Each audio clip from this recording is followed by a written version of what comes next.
Bonjour et bienvenue sur une nouvelle vidéo sur ma chaîne YouTube. Sur cette chaîne YouTube, je vous parle principalement de la Russie.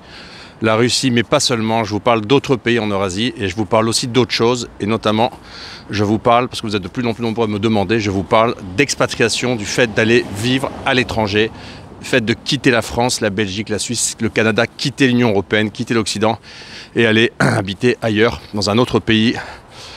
Le fait de s'expatrier, et si vous voulez savoir si vous êtes prêt à vous expatrier, vous pouvez passer le petit quiz, et je mettrai le lien du quiz vers ce quiz dans le descriptif de la vidéo et en premier commentaire, un quiz qu'on a conçu, un quiz pour l'expatriation, un quiz qui vous permet de savoir si vous êtes bien fait pour partir et à quel niveau de préparation vous êtes pour pouvoir vous dire go, je m'en vais. Alors on est dimanche aujourd'hui, je suis dans le centre de Moscou. On va dire moi, un magnifique bâtiment. Ouais, vous avez vu, il n'y a pas de neige. À Moscou, il n'y a pas de neige. Il fait pas froid. J'ai mis un bonnet, mais enfin, il fait pas froid. Il fait moins 5, moins 6. Incroyable. Donc, c'est l'hiver le plus chaud que j'ai vu depuis que je suis en Russie. C'est l'hiver le moins neigeux que j'ai vu depuis que je suis en Russie.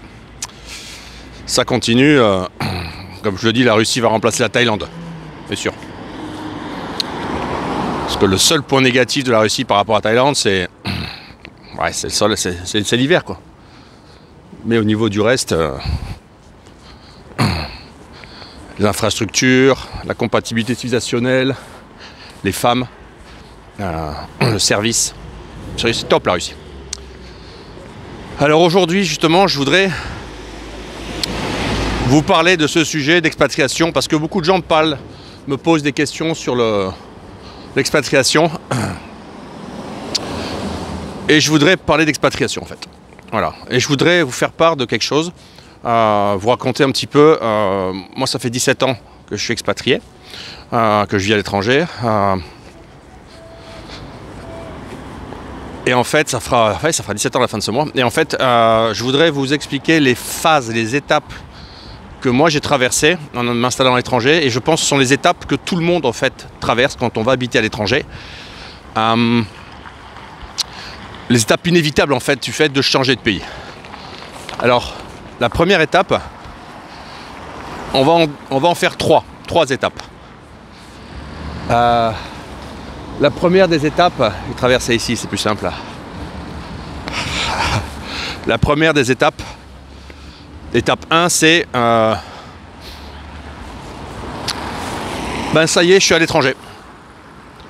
Vous voyez au-dessous de moi, passage piéton, et en fait, il n'y a pas de feu, donc à Moscou, quand il y a des passages piétons sans feu, on est prioritaire sur les voitures. Voilà.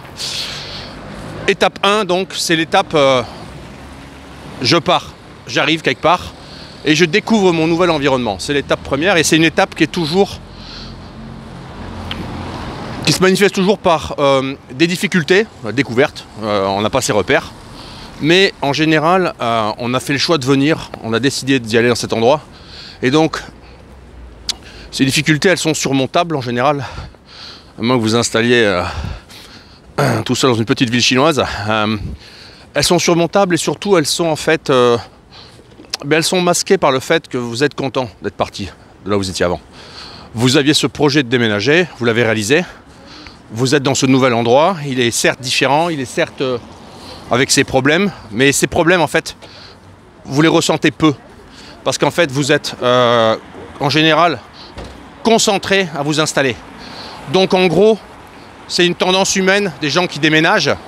Ils s'installent et ils ne voient que le bon en fait. On est majoritairement sur le bon. Pourquoi ? Parce que déjà dans ce nouveau pays qu'on connaît peu, on n'est pas en profondeur, on est en surface. Donc on est un peu comme un touriste prolongé en fait. Ensuite parce qu'on est libéré des choses qu'on a voulu quitter. Donc ce poids qu'on avait, on vivait dans un endroit où on était mal, on n'était plus en phase avec les valeurs, avec la mentalité, avec les femmes, avec la politique, avec je sais pas, plein de choses. Tout ça, on l'a plus. Donc on est libéré en fait, on se sent allégé. On se sent allégé. Uspensky Perula, voilà, c'est magnifique ici, vous allez voir. Ça c'est une rue d'hypercentre, vous avez vu, regardez les bâtiments verts, jaunes. Voilà, on l'a traversé. Et donc en fait, La phase 1, c'est la phase... vous posez sur la lune, quoi. C'est super. C'est génial, hurrah, je suis parti. Donc tout va bien. Donc en fait, cette première phase, en fait, elle peut durer. Elle peut durer parce que, selon le pays dans lequel vous êtes, si par exemple vous êtes dans un pays où vous serez toujours en étranger, eh bien, un pays dans lequel vous ne serez pas ou peu amené à faire les choses vous-même et toujours être accompagné pour tout, eh bien cette phase peut durer. Si vous êtes dans un pays dans lequel tout est relativement simple, cette phase peut durer. Là c'est là. L'Union asiatique des peuples, l'Union des peuples d'Afrique et d'Eurasie. Donc cette phase 1, elle peut durer. Voilà. C'est la phase de libération. Okay. C'est la phase où vous vous dites j'ai fait le bon choix, à moins d'un accident, hein, mais en gros tout va bien. C'est plus la merde comme là où j'étais, il n'y a plus ça, je me sens bien. Voilà. Après il y a une seconde phase. La seconde phase, et ça c'est la phase principale, critique et fondamentale. La seconde phase, c'est le moment où vous commencez à prendre vos aises dans le pays, où vous commencez à comprendre et maîtriser l'environnement, où vous commencez à vraiment vivre dans le pays, que ce soit travailler, que ce soit être en famille, que ce soit... peu importe. Et là en fait, en plongeant en profondeur dans le pays, vous allez peu à peu commencer à découvrir les problèmes de ce pays. Il n'y a pas de pays parfait, hein. Vous allez découvrir un hiver russe à -28, de la neige, la bagnole qui démarre pas. Vous allez taper la tête à l'administration. Vous allez vous faire arnaquer sur des trucs. Le mec qui doit réparer la porte ne va pas venir. Enfin, il y a 1000 trucs. On prend l'exemple de la Russie. Mais dans chaque pays, c'est pareil. Et donc, en fait, la phase 2, c'est la phase où il faut arriver, en fait, à prendre en main ce nouvel environnement, le comprendre, le prendre en main, arriver à faire son trou dedans, trouver sa niche, arriver à s'installer dedans, arriver à être à minima autonome dedans. Si vous êtes dans un pays dans lequel vous parlez la langue, ce sera plus simple. Si vous êtes dans un pays dans lequel vous ne parlez pas la langue, c'est un pays dans lequel la langue est inapprenable, ou difficilement apprenable pour vous, ben voilà, plus compliqué. Donc la phase 2, c'est la phase où les gens en général déchantent. Et cette phase, elle peut être très longue. Elle peut être très longue parce que ça peut être très très long d'apprendre à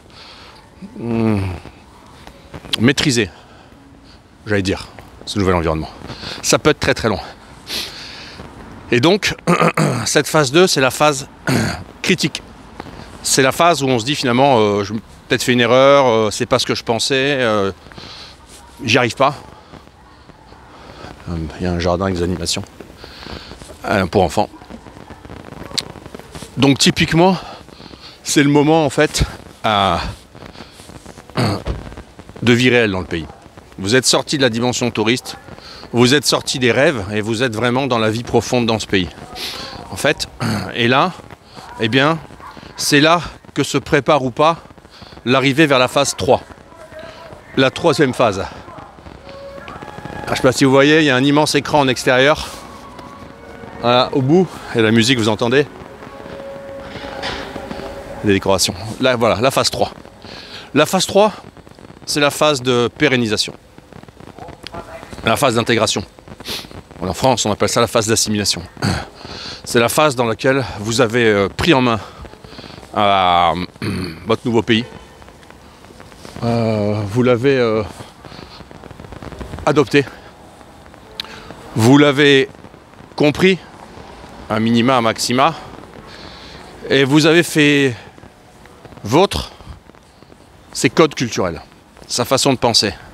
Vous vous êtes approprié, un minima, un maxima, encore une fois, sa mentalité. Et vous savez les points négatifs de ce pays, vous faites avec. Vous vous dites que finalement, au change, vous y avez quand même gagné. Cette phase-là,